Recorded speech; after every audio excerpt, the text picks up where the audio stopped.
Well,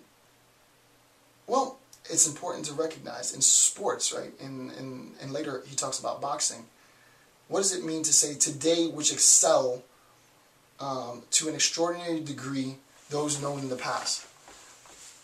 Again, to go back to Usain Bolt. You can imagine Usain Bolt in his prime versus, this would be like a classic matchup, versus Jesse Owens in his prime. There's no comparison, right? Usain Bolt would destroy Jesse Owens. Both of them in their prime, racing on the same track for the same distance. Usain Bolt wins hand down. Why does he win? Because he's a better runner? No.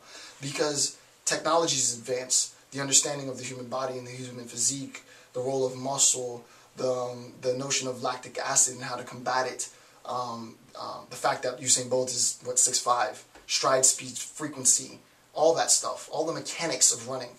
There's a better understanding of that now than there was then. And that's why, according to Gasset, he has the ability to actualize a faster time and break a faster record than Jesse Owens could have ever desired. But what's important to recognize also, right, and one of the drawbacks, in a sense, of this is the following. With respect to pleasure, what did he say with respect to pleasure? With respect to pleasure, he said, nevertheless, for the man of the middle class who lives in towns, and towns are representative of modern existence, the possibility for enjoyment have increased in the course of the present century to fantastic proportion. But also you have to recognize, and this is what he says, is that where there's a possibility to increase enjoyment, right? So we have many, many, many different things now, as opposed to a few things in the past. So this is the 18th century, this is the 21st century. I have many, many things to choose from. I have fewer things to choose from here. What I recognize is that in my lifetime, I won't be able to experience everything. I can't experience all these things. There will be some things that I just, because of the nature of my life, I won't have the opportunity to do now. If I were in my 20s and I had accomplished everything that, like, let's say you were like extremely bright and you got your PhD when you were 22, 23 years old, 24 years old, you know, you were like Doogie Howser or something. You got your education super early. Well, then you might be able to go on and get a JD and a PhD and an MD and so on and so forth. But at this point in my life, I'm satisfied, right? I don't need that. Those aren't things that I need to do. Would I do it were I to have the opportunity to? If I were younger and I can go and pursue 3 or 4 more degrees, would I do it? Well, yeah, I'd definitely consider it, right?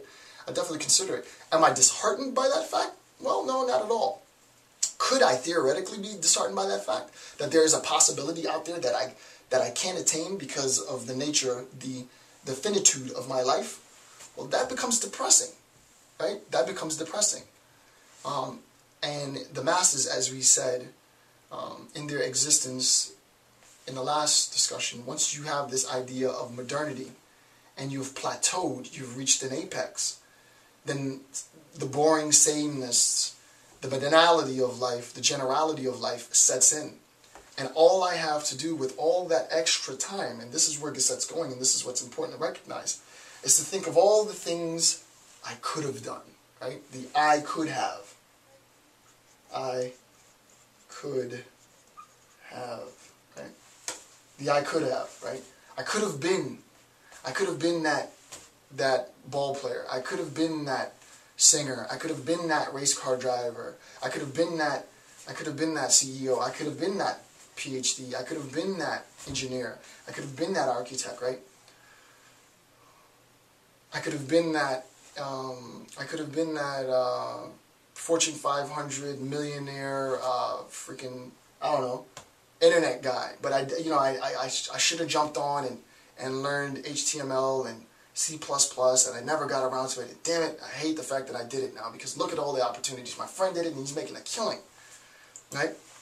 With more possibilities comes the potential for more sadness.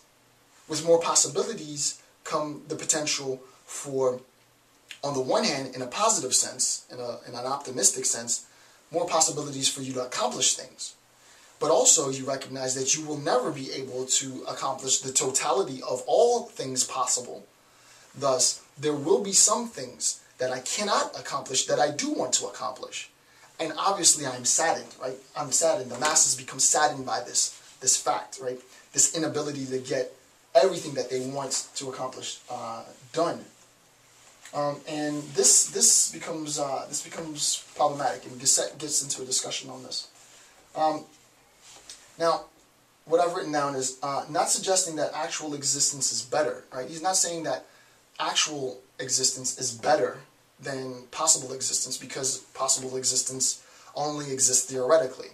The existence where I am both a PhD and an MD and a JD and a Psych D exists only theoretically. I have that theoretical possibility, and if I were to spend the rest of my life in pursuit of degrees, then I could do that, but I have no desire to do that, right?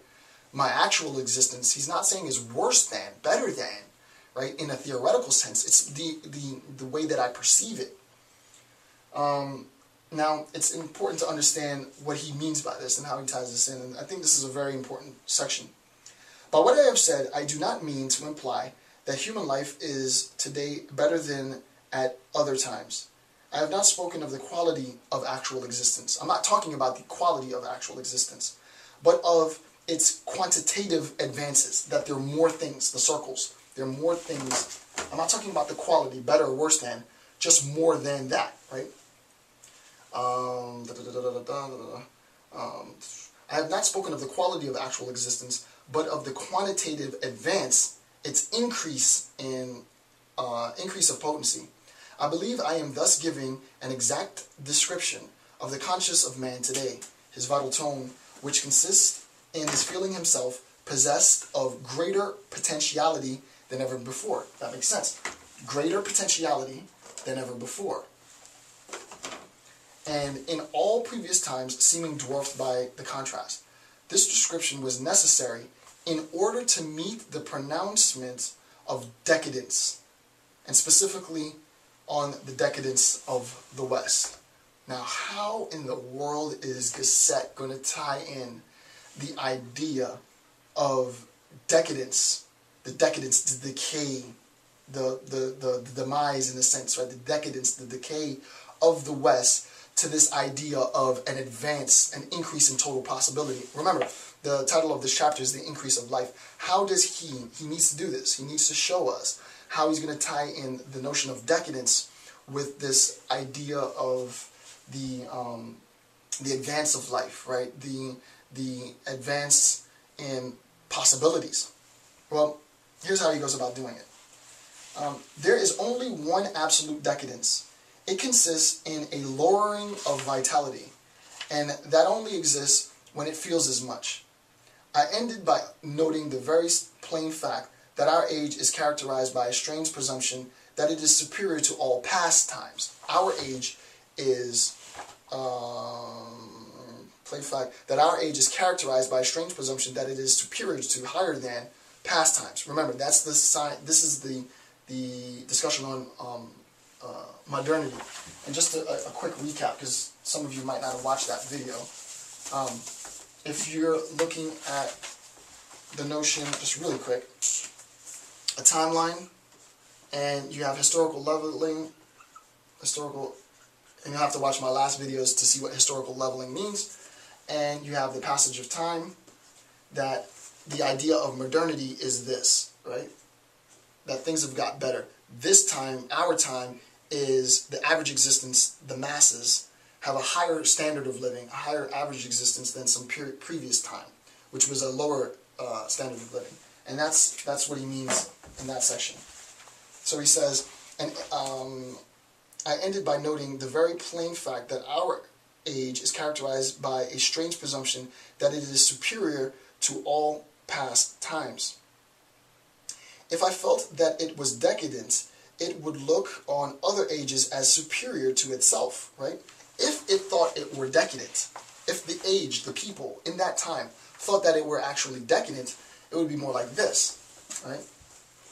It'd be more like this. We'd extend this back, right? You'd extend this back, and it'd be something like that.